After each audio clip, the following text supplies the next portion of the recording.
अग शालू झोका दे गो मैना. तिकडे लोक, तुला तर माहिती आहे, तुलाही त्या गाण्याची आठवण आहे तुझ्या घरच्या लोकांना. तर ही वारंवार संधी देऊन ते सतत लोकांच्या कानावर ठेवून ते इथपर्यंत हाईप त्या लोकांनी केलं होतं. तो इतका रोमॅन्टिक आहे त्याच्या पर्सनल लाईफमध्ये. त्याचे पोस्ट बघाल तुम्ही आणि त्याची केमिस्ट्री जे बघाल. आम्ही नॅशनल पार्कमध्ये जाऊन 2.5-3 तास डायलॉग बोललोय. कुठे वाशीला राहतो विनीतच्या घराच्या मागे जंगल आहे, तिकडे जाऊन प्रॅक्टिस केले, कारण की सीन आहे तसे. म्हणजे आम्हाला मस्ती म्हणून जंगलात गेलो असं नाही की. लास्ट स्टॉप खांदा हा सिनेमा 21 नोव्हेंबरला आपल्या भेटीला येतोय. खरं तर नावावरूनच खूप एक्साइटमेंट आहे. मित्राचा आपल्याला नेहमी खांदा लागतो असं म्हणतात, पण काय नेमकी स्टोरी आहे ना, जाणून घेऊया या टीमकडनं. माझे फेवरेट सगळे कलाकार या फ्रेममध्ये बसलेले आहेत आणि विनीत सर, पहिल्यांदा आपण गप्पा मारणार आहोत. I am so excited. पहिल्यांदा खूप स्वागत सगळ्यांचं. कसे आहात? थँक्यू. आणि श्रमेश, तू ओळखूच येत नाही आहेस, खूप वेगळा लुक केला आहेस. पहिला सिनेमा आहे, स्पेशल आहे सगळं. तुझ्यापासून सुरुवात करेन. किती स्पेशल आहे लास्ट स्टॉप खांदा हा सिनेमा, आणि हा लुक तुला पर्सनली आवडला आहे का, आणि कसं काय जमलं आहे हा लुक? ते मी आरशात मीच माझ्या प्रेमात पडलो. मग मी ठरवलं की हे बरं वाटतंय. जेव्हा आपल्याला आवडतं ना, तेव्हा मग ते अजून जरा चांगलं कॅरी करता येतं. तर त्याप्रमाणे ही हेअरस्टाईल आहे, ती सापडली, आवडली, त्यामुळे ती आता कंटिन्यू आहे. सिनेमाचं बोलशील तर सगळं पहिलं आहे. विनीतचा पहिला मूवी ॲज अ डिरेक्टर, माझा पहिला मूवी ॲज अ लीड, जुईचा पहिला मूवी ॲज अ लीड, मला वाटतं धनश्रीचं पहिलं गाणं ॲज अ शालू. असं दादा लेजंड आहेत, त्यामुळे मी बोलणं चुकीचं आहे. तर आणि पहिलं प्रेम, या गोष्टी जसे आपल्याला विसरता येत नाही तसं पहिला सिनेमा. आणि पहिला सिनेमा मगाशी पण एका ठिकाणी म्हटलं की जून महिन्यात कसं आपण अचानक एक दिवशी उठतो, आंघोळ करतो, आई सगळं भांग वगैरे पाडते, डबा भरते, दप्तर भरते, आणि आपण एक शाळेत जातो, आणि ती जी बटरफ्लाय आपले उडत असतात ना, फुलपाखरं, सेम आहे. सिनेमाच्या शाळेतला पहिला दिवस आहे आणि माझ्या पोटात फुलपाखरं उडत आहेत, आणि बेकार उडत आहेत, ऐशीच्या स्पीडने उडत आहेत. असं सगळं अशी मिक्स फिलिंग आहे. पण आनंद पण आहे की ना, बऱ्याच जणांच्या गोष्टी रखडतात, थांबतात किंवा नाहीशा होतात, पण ॲटलिस्ट ह्या सगळ्या टीममुळे एक गोष्ट ना उद्या एक अर्पण होते, ती थिएटरमध्ये लागते, याचा प्रचंड आनंद आहे. आता त्याच्या पुढे काय होतंय हे सगळं प्रेक्षकांच्या हातात आहे.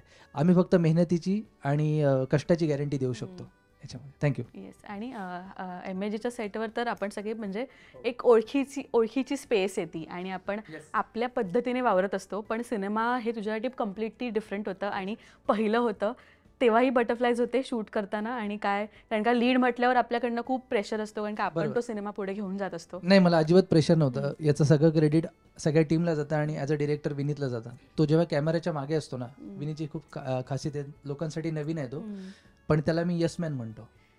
तो नेहमी सगळ्यांना येस, हे करूया आपण, सपोर्ट सगळं, आणि डोळ्यात त्याच्या प्रत्येक कलाकार, माझ्याच नाही सगळ्यांच्या बद्दल नेहमी विश्वास असतो. आणि एखाद्या कलाकाराला काय हवं असतं की जर आपल्या डिरेक्टरचा ना आपल्यावर प्रचंड विश्वास आहे ना, तर आपण कुवतीच्या बाहेर जाऊन काम करतो. करेक्ट.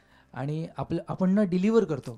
म्हणजे ना आपण आपल्यालाच खजिरवायला होतं की अरे ह्या माणसाला माझ्यावर विश्वास आपल्यालाही स्वतःवर आपण नाही, तर आपण केलं पाहिजे. आणि ना आपण अजून फ्री होतो. आणि कधी कधी ना शोधायला गेलं की अशा गोष्टी सापडतात ज्या आपल्याला पण माहीत नसतात, जेव्हा डिरेक्टरचा विश्वास असतो तेव्हा.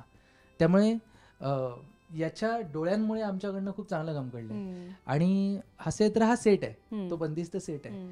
आम्ही जे केलं, आपण सिनेमाला डायरेक्ट निसर्गाच्या सानिध्यात जातो, आणि निसर्ग नेहमी आपल्याला शांत करत असतो, त्यामुळे तिथे टेन्शन येण्याचं कारणच नाही. त्यात आपण कोकणात वाढलेलो आहोत, ऑलरेडी झाडांच्या सानिध्यात आहे, त्यामुळे झाडांमध्ये वावरताना ते आम्हाला पालकाप्रमाणेच सांभाळत होते, निसर्ग सांभाळत होता, आणि एक एनर्जी देत होता, पॉझिटिव्हिटी. ती पॉझिटिव्हिटी आम्ही इथे वापरण्याचा प्रयत्न केला आहे. क्या बात. येस, विनीत सर, जसा रमेश म्हणाला की पहिला सिनेमा आहे आणि आपण सुद्धा पहिल्यांदा गप्पा मारतोय. पहिलं तर लास्ट स्टॉप खांदा हे नावच युनिक आहे. आम्हाला काय बघायला मिळणार आहे, की नटशेलमध्ये काय सांगायला आवडेल या सिनेमाबद्दल ओव्हरऑल? लास्ट ऑफ खांदा हे नाव, आता ह्याच्याबद्दल मी सांगेलच की, पण ह्याच्यामध्ये जी स्टोरी आहे ना ती युनिव्हर्सल आहे. म्हणजे आपण शब्दशः नाही जाऊ शकत प्रत्येकाच्या, पण प्रत्येकाला ना एक जाणवणार की हे माझ्या आयुष्यात कधीतरी घडलेलं आहे. जसं की फॉर एक्झाम्पल देजाऊ एक शब्द म्हणतो, तर प्रेक्षकांना ऑब्व्हियसली माहिती असेल तरी सांगतो. देजाऊ म्हणजे काय, तर एखादी घटना घडते तेव्हा ती घटना आधी कधीतरी झाली आहे, माझ्यासोबत असं कधीतरी झालंय, पण ते कनेक्ट होत नाही, पण असं वाटतं की हे माझ्यासोबत झालंय. तशीच ही फिल्म आहे की लोकांना बघताना डेफिनेटली कुठेतरी कनेक्शन लागेल, हे माझ्यासोबत कुठेतरी झालंय, शाळेत असताना, कॉलेजमध्ये असताना, कुठेतरी कुठल्याही वयात झालं असेल. तर त्यामुळे हा युनिकनेस आहे फिल्मचा. प्रत्येकाशी कनेक्ट होऊ शकतं, असं नाही की म्हणजे फक्त युथच आहे. ज्यांनी 50-50 वर्ष संसार केला ते लोक सुद्धा ह्या फिल्मशी कनेक्ट होऊ शकतात. त्याच्यामुळे सर्वांनी ही फिल्म थिएटरमध्ये आवर्जून बघावी आणि एकट्याने बघू नका, सगळ्यांनी एकत्र येऊन ग्रुपने जा, तेव्हा जास्त हर्ड इफेक्टने एक लाफ्टर निघतो, तसं ते सगळे एकसाथ एन्जॉय करतील. असं आहे. एकट्याने बघावं असं काय कंटेंट आहे? पण आहे ना, आता श्रमेशला आपल्याला त्या कॉमेडी झोनच्या भूमिकेत बघायची एक सवय झाली असते, पण डिरेक्टरच असा विचार करू शकतो की नाही, हा फक्त ह्या रोलसाठी नाही बनलाय, हा रोमॅन्टिक रोलही करू शकतो किंवा एक लीडही करू शकतो. श्रमेश पहिली चॉईस होता आणि ऑल्सो जुईली, त्यांच्यामध्ये तुम्हाला काय दिसलं आणि त्यांना घेऊन हे कॅरेक्टर फॉर्म करताना किती मज्जा आणि ते सगळं? मुळात तर काय असतं की एखादा कलाकार ना, त्याचे परफॉर्मन्सेस लोक बघतात, पण त्याला पर्सनल आयुष्यात तो कसा हे बघत नाहीत. हे श्रमेशचं ज्या आमच्या वहिनी आहेत, सवी बहिणी, त्यांच्यासोबत असताना श्रमेशचा रोमॅन्स कधी बघायचा. तो इतका रोमॅन्टिक आहे त्याच्या पर्सनल लाईफमध्ये. त्याचे पोस्ट बघाल तुम्ही आणि त्याची केमिस्ट्री जे बघाल, एक तर पहिली सर्वात माझी आवडती गोष्ट म्हणजे तो त्यांचा खूप रिस्पेक्ट करतो वहिनींचा, आणि त्यांना जे प्रेम देतो, तर ते नॉर्मली बघताना कोणी म्हणणार नाही की हा शेंद्रू गानू देवलेकर आहे किंवा ची चौक आहे किंवा अकबर बेटकर आहे. तो एक रोमॅन्टिक पर्सन आहे मुळात. आणि दुसरी महत्वाची गोष्ट की तो खूप उत्कृष्ट डान्सर आहे. याच्या आधी त्याला कधी संधी मिळाली नव्हती की त्याने त्याचा डान्स सादर करावा ऑडियन्स समोर, महाराष्ट्रासमोर. ह्या फिल्ममध्ये त्याला ते दाखवता आलंय. तर एक परिपूर्ण हिरो म्हणून तो ह्या फिल्ममध्ये प्रेझेंट झालाय. फक्त ह्या एका संधीची वाट तो बघत होता, पण ती कोणी देत नव्हतं म्हणून ते आम्ही स्वतःच तयार केली. मग मला डिरेक्टर म्हणून, त्याला ऍक्टर म्हणून आम्ही स्वतःसाठी प्लॅटफॉर्म तयार केला, असं आहे ते. आणि मग जे प्रोड्युसर आमचे आहेत, प्रदीप जाधव, सचिन कदम, ह्या लोकांनी आम्हाला तो हातभार लावला, आम्हाला ते अजून मोठं करण्यासाठी प्रयत्न केला, असं आहे ते. खूप वेळ वावरल्यानंतर आणि बऱ्यापैकी थोडंसं काम केल्यानंतर असं वाटायला लागलं की एक समज येते ना, आपल्याला एक अनुभव येतो की इथे कोणीच कोणाला मोठं करण्यासाठी आलं नाही आहे, आपणच आपल्याला मोठं केलं पाहिजे. हे जेव्हा कळलं ना, तेव्हा आपसूक मी स्वतःसाठी ती लिहायला घेतली स्क्रिप्ट. आणि आम्ही जेव्हा लिहित होतो तेव्हा ते काम मी करणार हे ठरलं होतं आणि डिरेक्शन विनीत करणार हे ठरलं होतं. त्यामध्ये अशा प्रकारे त्या जर्नीची सुरुवात झाली. अगोदर आम्ही थोडं स्मॉल स्केलला विचार करत होतो, पण जेव्हा आपण असं कधी ठरवून लिहित नाही की हे मला स्मॉलसाठी लिहायचं तर मी असं लिहीन, ते होत गेलं. आणि झाल्यानंतर मग असं आलं की नाही, आपण जरा ना काहीतरी चांगला विचार करूया अजून, त्याच्यातनं सिनेमा घडला. आणि तुम्ही एक विचारलं दुसरं, श्रमेश आणि जुई, तर जुईचं असं वैशिष्ट्य आहे की तिची कास्टिंग करताना आम्ही खूप जास्त चोखंदळ होतो. कारण की श्रमेश समोर एखाद्या ऍक्टर्सला उभं करणं, ती तेवढ्या ताकदीची पाहिजे, आणि ते तिने पार पाडलेलं आहे. कारण मी एवढं एक सांगू इच्छितो की 112 पानांची स्क्रिप्ट आमची, आम्ही 15 दिवस शूट करत होतो. एकदाही ती स्क्रिप्ट सेटवरती उघडली गेली नाही, एवढी या लोकांनी तयार केली होती. 112 पेजेस. आणि त्याच्या मागे त्या 15 दिवसामध्ये जे आम्ही शूट केलं, त्याच्या मागे जवळजवळ 1.5 महिन्यांची मेहनत होती. तर एक म्हणतो ना की एक नेट प्रॅक्टिस जी असते, त्यामुळे मेन मैदानात गेल्यानंतर ती मॅच आपण जिंकतोच, तसं ते हे दोघे जण ते आमचे ओपनिंग बॅट्समन होते, म्हणून आम्ही त्या मैदानात बाकीचे प्लेअर खेळू शकलो. आणि ऑब्व्हियसली मग बाकीची तयारी, मग प्रभाकर सर, धनश्री, त्यांचे ते आहेच. येस. आणि धनश्रीनी तर इतक्या टेलिव्हिजनवर भूमिका केल्या आणि प्रत्येक भूमिका ती चोख निभावते, भले ते विलन असो किंवा एक पॉझिटिव्ह कॅरेक्टर असो. आणि ह्यातही ते गाणं जे आहे, जे गाजतंय, धनश्री तूच सांग ह्या सगळ्या जर्नीबद्दल. आणि सरांकडे बद्दल तर काय म्हणायचं, ते तर त्यांचं ते पायनियर आहेत त्या गाण्याचं, मला असं वाटतंय. ॲब्सोल्युटली. म्हणजे आपण बघितलंय का त्यांना कित्येक वर्ष ते परफॉर्म करतायत, गातायत, तर त्या गाण्याला ऑलरेडी त्या गाण्याला एक वेगळा ऑडियन्स आहे, अख्खं कोकण प्रेमात आहे. पण ती एक इमॅजिनरी शालू होती. गेले अनेक वर्ष शालू झोका दे ग मैना, म्हणजे कोण शालू, लोकांनी एक इमॅजिन करून ठेवली होती. तर ती साकारण्याची मला संधी पडद्यावरती आज मिळते. मी काय, माझं भाग्य आहे. आणि सरांसोबत काम करण्याची संधी मिळते. त्यामुळे हा शालू, हा टॅग कितीतरी आर्टिस्ट, कितीतरी मुली वाट बघत असतील यार की हा टॅग कधीतरी मला मिळेल, पण आज तो मला मिळालाय. So yes.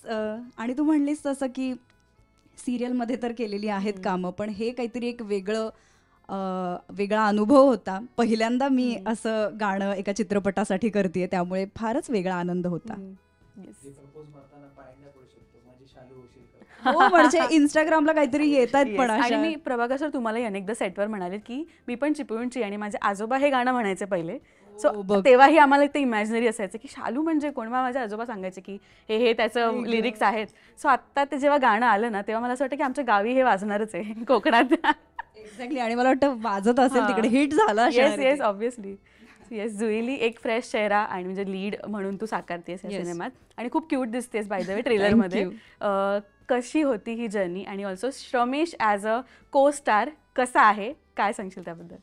खूपच कमाल. मला असं वाटतं की सगळी चांगली माणसंच मला भेटली आहेत आत्तापर्यंत. आणि जसं श्रमेश मगाशी म्हणाला की आपल्याला संधी बनवाव्या लागतात, आपल्याला ते क्रिएट करावं लागतं. त्यांनी ते स्वतःसाठी क्रिएट केलं ते कॅरेक्टर. स्वतःचं कॅरेक्टर तगडं करता करता त्याने समोरचं कॅरेक्टर पण तेवढंच तगडं केलं. आणि मला असं वाटतं की करिअरच्या स्टार्टिंगला इनिशियली तुम्हाला एवढं चांगलं कॅरेक्टर, एवढ्या चांगल्या माणसांसोबत परफॉर्म करायला मिळणं ही खूप मोठी गोष्ट आहे. सो मी खूप ब्लेस्ड समजते स्वतःला की मला हे कॅरेक्टर करायला मिळालं.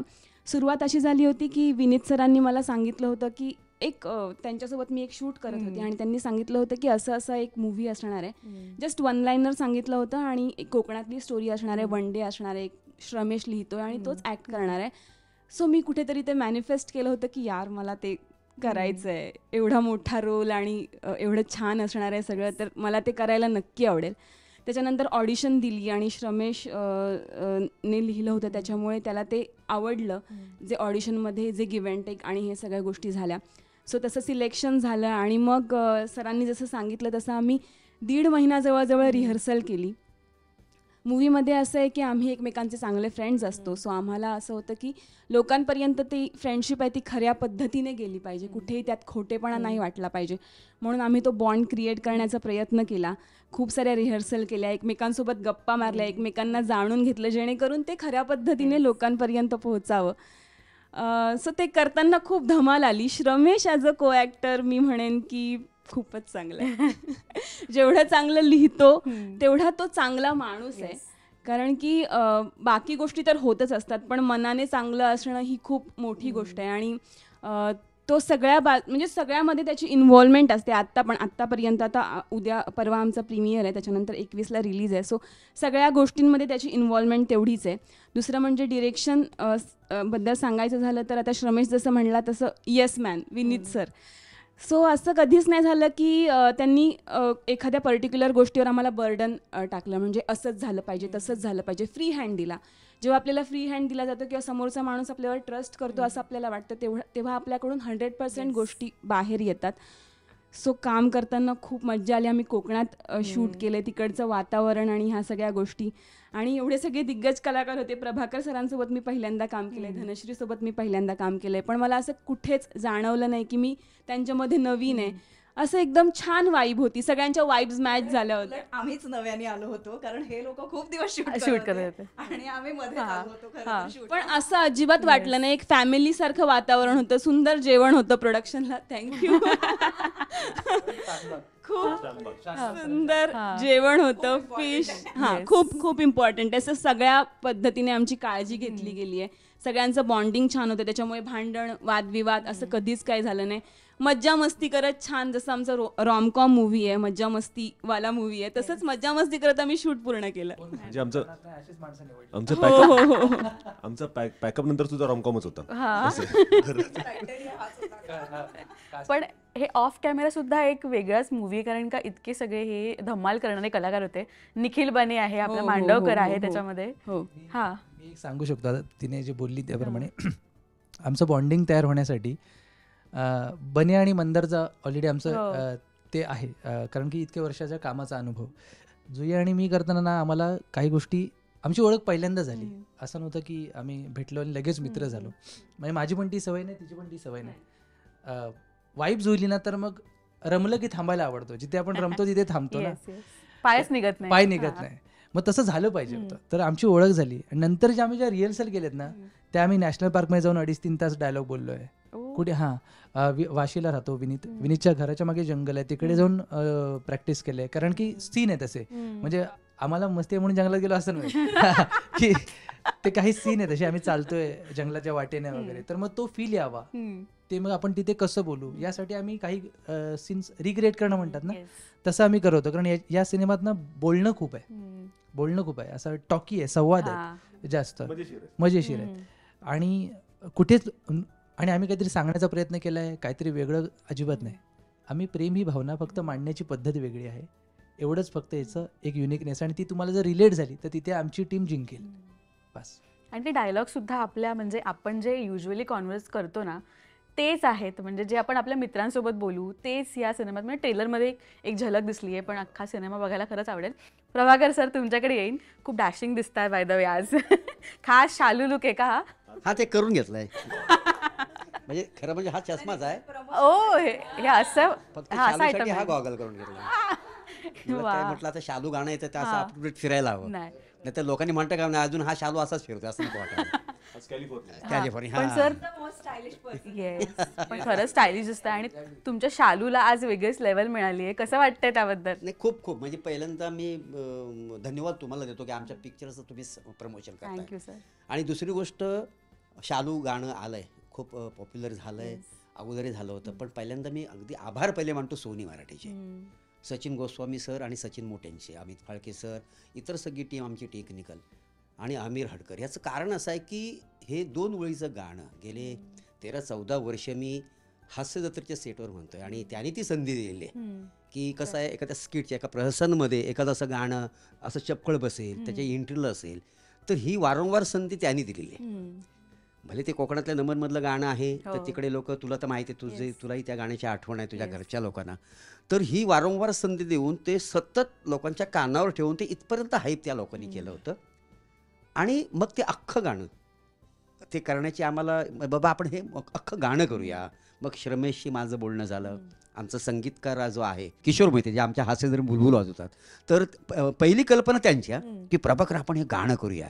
तर मला थोडीशी धाकधूक होती एका गोष्टीची की काय आतापर्यंत ना त्या 2 ओळीमध्ये काय होईना लोक फार समाधानी आहेत आणि ना त्याचं कुठेही हल्लेलं नाही त्याचं बिटर, करेक्ट. म्हणजे कुठं पचकावू नये असं आपण म्हणतो नाही का. जर मी म्हटलं जर केलं तर उत्तम हवं, नाही तर करू नये. कारण त्या गाण्याने मला ओळख दिली. करेक्ट. आजही मला म्हणजे मला स्किट किंवा नाटक सिनेमापेक्षा पहिला मला शालू फेम प्रभाकर बोलवलं, आणि सेंटिमेंट जोडल्या गेल्यात बऱ्याच जोडलं जणांच्या त्या गेलं. गाण्याशी. तर मी म्हटलं, मग त्याने मला ती कल्पना दिली की आपण हे करूया, मग आम्ही प्रयत्न करू म्हटलं. मग श्रमेश, किशोर मोहिते, मी, आम्ही 3 जण बसायचो. मग त्याचं सगळं ते तयार झालं वगैरे आणि मग ते गाणं फार सुंदर वाटायला लागलं. आनंद शिंदेंचा आवाज आणि मग ते असं घडत गेलं. आणि मग श्रमेश म्हणाला सिनेमामध्ये हे गाणं करूया. तर सिनेमामध्ये गाणं येणं फार गरजेचं होतं, कारण काय ही अजरामर कलाकृती आहे सिनेमा म्हणजे. इतर गोष्टी कशा आहेत तुमच्या ह्या तात्पुरत्या आहेत, तर हे सिनेमाचं गाणं कायमस्वरूपी राहील. आता आज जोपर्यंत 30-40-50 वर्ष जेवढं काय सिनेमा कधी तो चुकून कधी बघेल, तर हे गाणं नक्की राहील. आणि फार आनंद वाटला हे गाणं आलं. याचं कारण असं, गेले अनेक वर्ष स्किटच्या माध्यमातून आपला म्युझिक वाजलं की एंट्री घेऊन अगं शालू म्हणता म्हणता म्हणता एवढी 14 वर्षे गेली. पण ते 14 वर्षात कोणाला शालू ही माहिती नव्हती. आणि आमच्या निमित्ताने आमची सगळी टीम, आमचे निर्माते यांनी सगळ्यांनी मेहनत घेऊन हे शालू आज पडद्यावर साकारलेली आहे. याचा फार आनंद वाटतो. पण सर तुम्हाला जेव्हा असं बोलवतात ना की शालू फेम प्रभाकर मोरे असं जेव्हा बोलवतात, आणि आपली ही संस्कृती आपण इतकी वर्ष जपतोय आपल्या गावी, तर तेव्हा आता ऑन कॅमेरा इतका मोठा जेव्हा प्लॅटफॉर्म मिळालाय गाण्याला, एक कलाकार म्हणून किंवा एक कोकणी म्हणून किती समाधान वाटतं, किती प्राऊड फिलिंग होतं. ते प्राऊड फिलिंग का माहिती आहे का, मी आहे कोकणातला आणि तिकडे माझं शिक्षण झालं आहे. त्या कोकणातली माती म्हणजे कपाळाला लावून मी इथपर्यंत आलेलो आहे कलाक्षेत्रात काम करण्यासाठी. तर ह्या शालू गाण्याने मला ओळख दिली. म्हणजे ह्या मुंबईमध्ये आपण इतकं स्ट्रगल करत असतो, इतक्या कलावंतांच्या फौजमध्ये, मोठमोठ्या लोकांमध्ये, तिथं आपली डाळ शिजेल नाही शिजेल आपल्याला माहिती नाही, पण एक अशी कोकणातली मी गोष्ट घेऊन आलो, तिथली भाषा किंवा इथलं गाणं, ह्या भाषेनं आणि ह्या गाण्याने मला मोठं केलं. आज जी ओळख आहे ते त्या भाषेमुळे, त्या मातीतल्या कलेमुळे आहे. तर ही जी लोककला आहे, हे लोकगीत आहे कोकणातलं, ते मला असं वाटतं की आपल्याला नेहमी असं वाटतं की काय मग आपण आपली भाषा किंवा आपलं काय लोक काय म्हणतील, असं काही नसतं. जे आपलं आहे ना ते तुम्ही सादर करा, प्रामाणिकपणे सादर करा, त्याला नक्की यश मिळतं आज ना उद्या. आणि ते झालंच की आज अनेक वर्ष हे करून करून शेवटी ते मोठं गाणं पडद्यावर आलं आणि अप्रतिम झालं. नुसतं गाणं झालं नाहीये, त्या गाण्यामध्ये जर आपण बघितलं सगळी संस्कृती आहे, त्यांनी इमॅजिन केलेली. ते तुला तर माहिती आहे की आपल्या कोकणामध्ये नमन असतं, एक गोमू आणि सोंगडे, हे गाणं 2 ओळी नाचायचे फक्त, मागे पुढे मागे पुढे, आणि गिरकी मारायची. ह्या 2 ओळीवर हे गाणं इतकं आजरामर होऊ शकतं, तर अख्खं गाणं होणार. आणि हे 4 चांद लावले विनीत, श्रमेश, प्रदीप जाधव आमचा निर्माता, आनंद शिंदेचा आवाज, ह्याच्यासारखी आणखी काय गोष्ट असेल. आणि आमचे कोरिओग्राफर्स आणि राहुल बनसोडे, रवी आखाडे, त्यांनी फार अतिशय सुंदर म्हणजे इतकी मेहनत घेतली आणि ते दिसतंच गाणं पडद्यावर. संपूर्ण कल्चर आम्ही तिथे सादर केलेलं आहे. 2 ओळी होऊन जाऊ दे ना आता सरांकडनं. आणि शालू पण बसलीच आहे बाजूला हा शेवटी. हा फक्त तिथे झाला अशी शालू.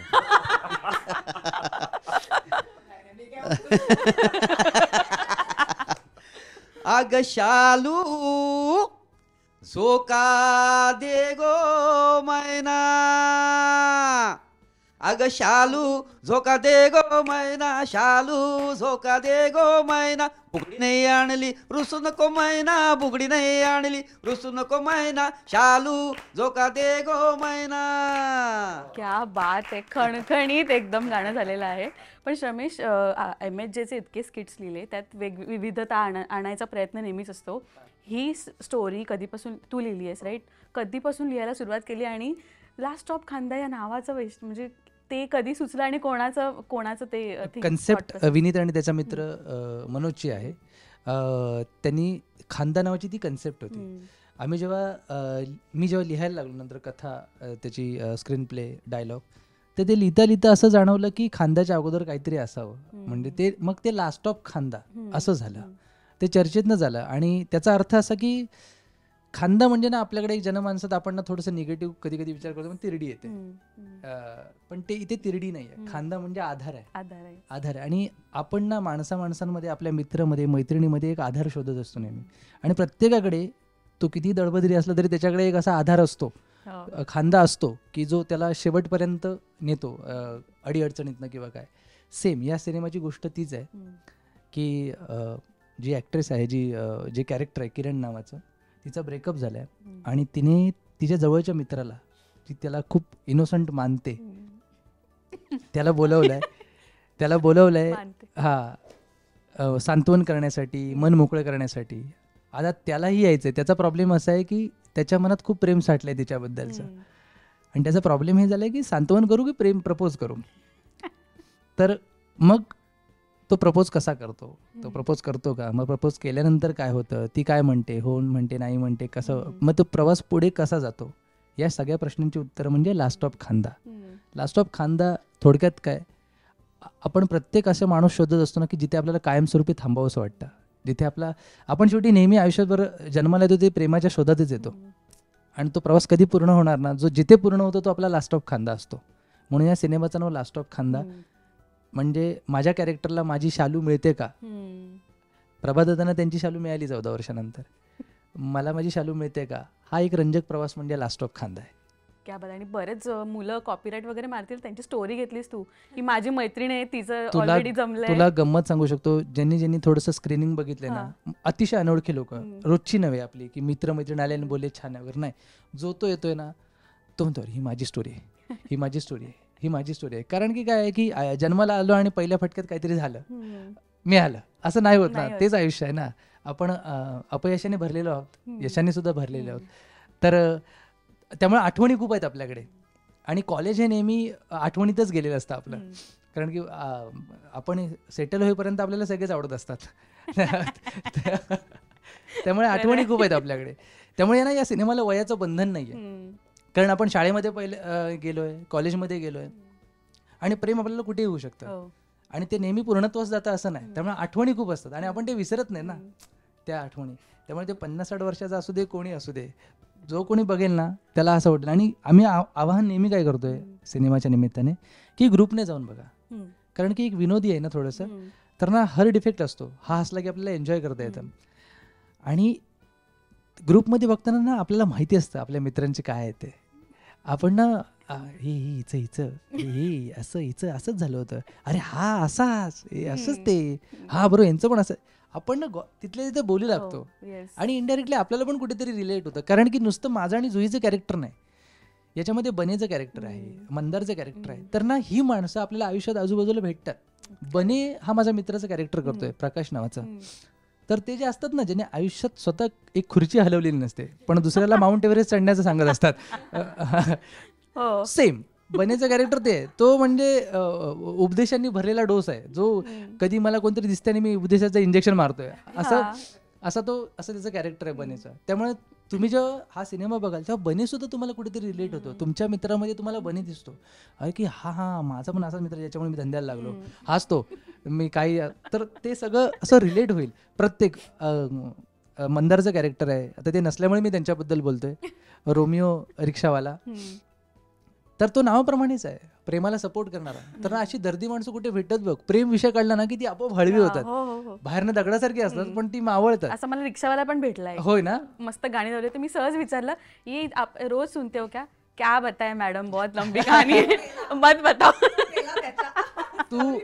तू कधीही ऐक, ट्रॅक्टर असू दे, डंपर असू दे, ट्रक असू दे, यांनी ना 90sचा इरा जिवंत अरे ठेवला. हो, करेक्ट करेक्ट. साजन, ते हे, धडकन, फूल और काटे, काय परदेसी जाना, राजा हिंदुस्तानी, मैंने प्यार किया, तेरे नाम. म्हणजे ना असं वाटतं की जगातली सगळ्यात जास्त प्रेम करणारी माणसं ट्रक चालवतात.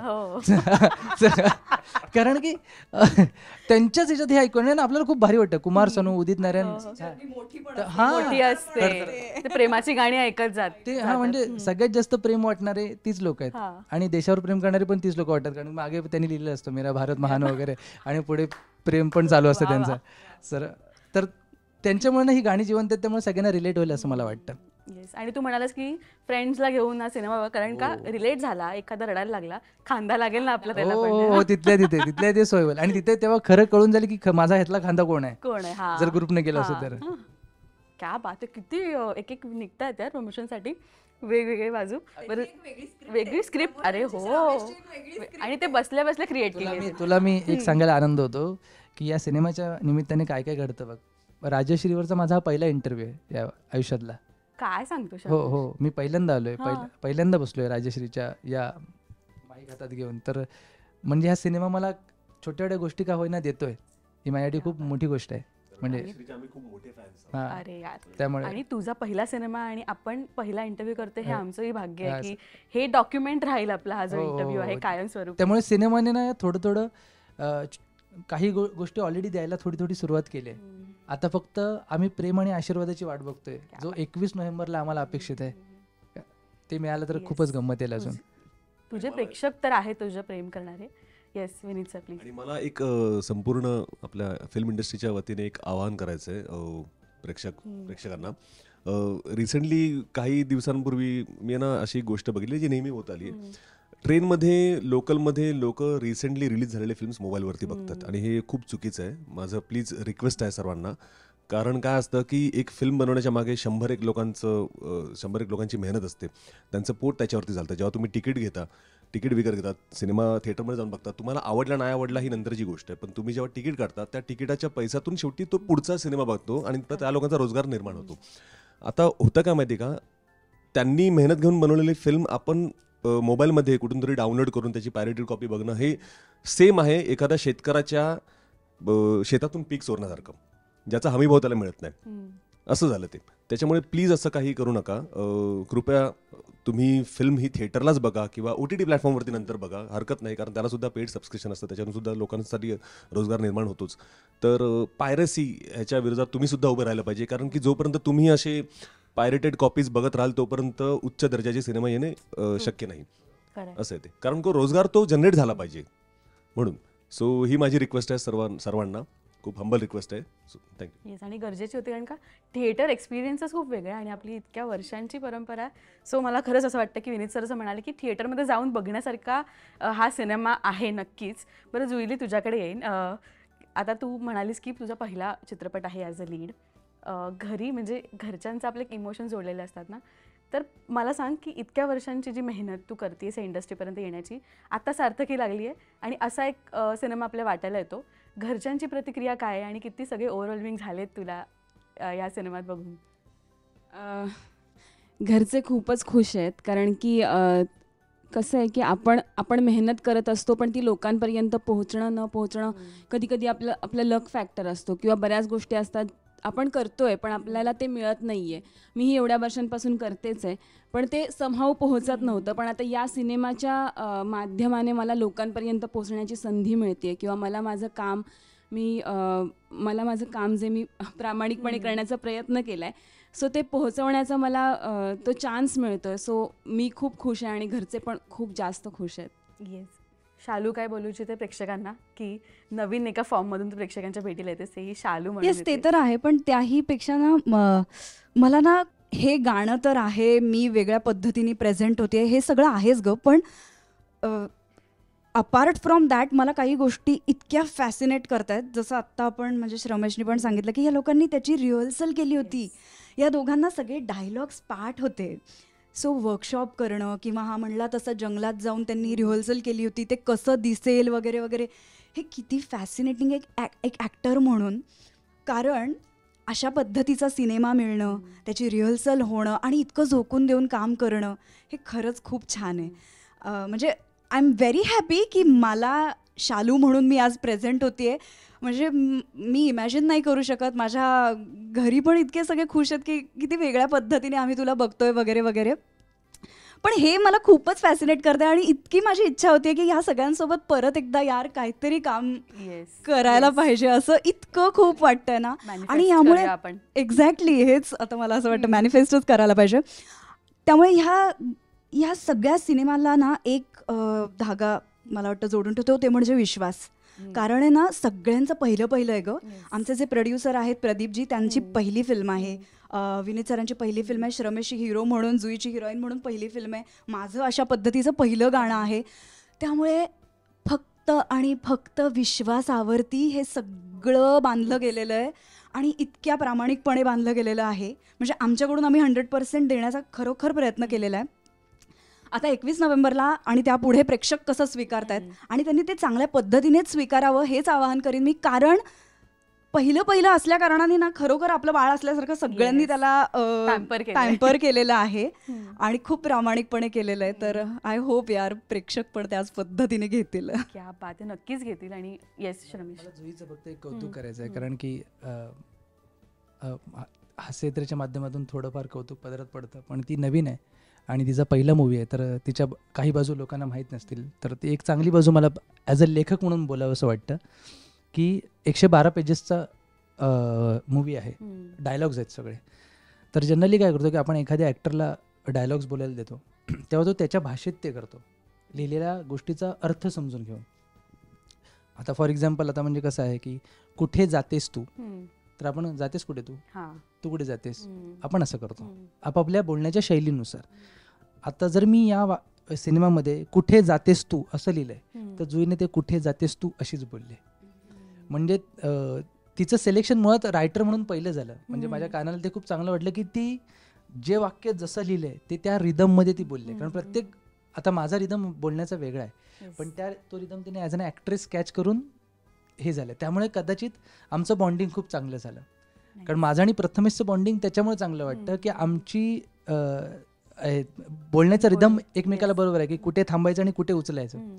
तर ते माझं जुईबरोबर खूप चांगलं झालं, तिचं माझ्याबरोबर, माझं तिच्याबरोबर. म्हणून कदाचित एक चांगला काहीतरी प्रोडक्ट तुमच्या समोर येते असं मला वाटतं. म्हणजे ते पूर्णतः श्रेय तिचं आहे की हे कलाकार म्हणून खूप मोठं चॅलेंज आहे की लेखकाने लिहिलेलं जसं तसं पाठ करणं आणि ते तसं तसं चांगल्या पद्धतीने नॅचरली डिलिव्हर करणं, ते तिचं श्रेय आहे खूप मोठं. छोट्या छोट्या गोष्टी असतात ना एक सिनेमा पुढे नेण्यासाठी. तू हायलाईट केली त्याबद्दल थँक्यू. विनीत सर, काय सांगाल, अपील कराल प्रेक्षकांना? कारण का आपला पहिला सिनेमा आहे, स्पेशल आहे, त्यात एक सुंदर लव्ह स्टोरी येणार आहे.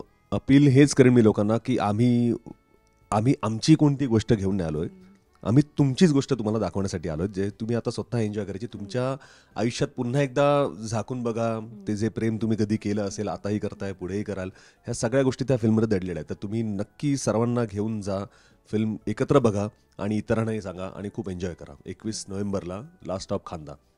आणि एकत्र अपील होऊन जाऊ दे प्रेक्षकांना. 21 नोव्हेंबर लास्ट स्टॉप खांदा.